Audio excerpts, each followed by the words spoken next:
Okay, folks, today we're kicking off World Cup cocktails, where we're going to celebrate cocktails, libations, drinks from the 32 nations that have made the World Cup that are going to be playing in Qatar later this year in November and December.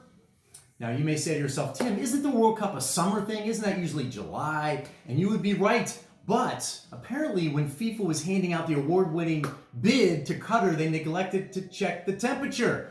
The average temperature is about 106 degrees. Let me repeat that. The average high temperature in Qatar in July is 106 degrees. So they wisely decided to move it to a much cooler 92 degrees average in November and December. So anyway, we're going to start with the first nation, my nation, our nation, many of our nations, USA.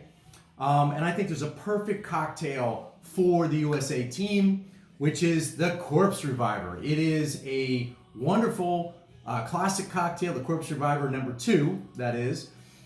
And I think it's appropriate because you will recall 4 years ago, the USA, all they had to do was beat Trinidad and Tobago in the final game. All they had to do was tie them in the final game. A nation that has as populous as my hometown of Wilmington in Delaware, and they didn't. They famously face planted, and we sat the World Cup out, much to our shame. So the Corpse Reviver, I think, is appropriate for Greg Berhalter and the young Bucks that we've got. We're in a group with England, with Iran, and a team to be named later in the playoffs. But we've got some big signees of our young Bucks signing big contracts for big clubs. So feeling optimistic. So let's get to the drink, the Corpse Reviver. It's a simple, delicious drink.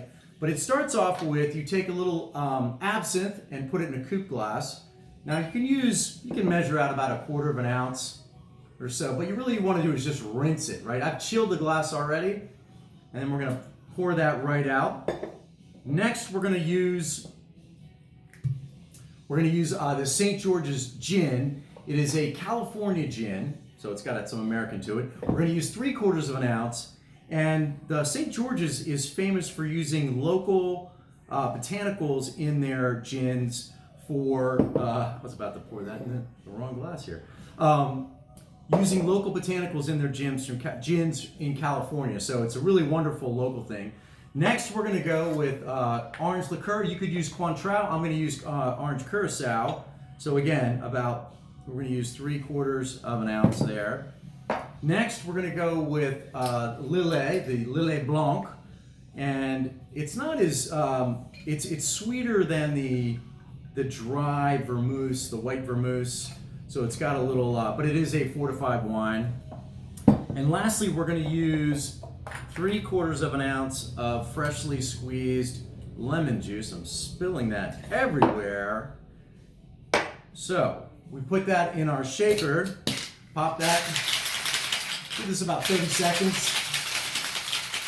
I'm going to short circuit here a little bit, just in the interest of time.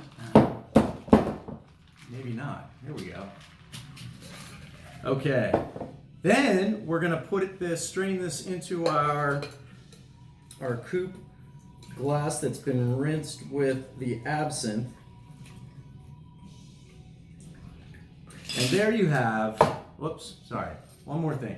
Some like to do it, not all recipes call for it, but I always like a little garnish, right? Little twist there of lemon, maybe do a little rub around the rim.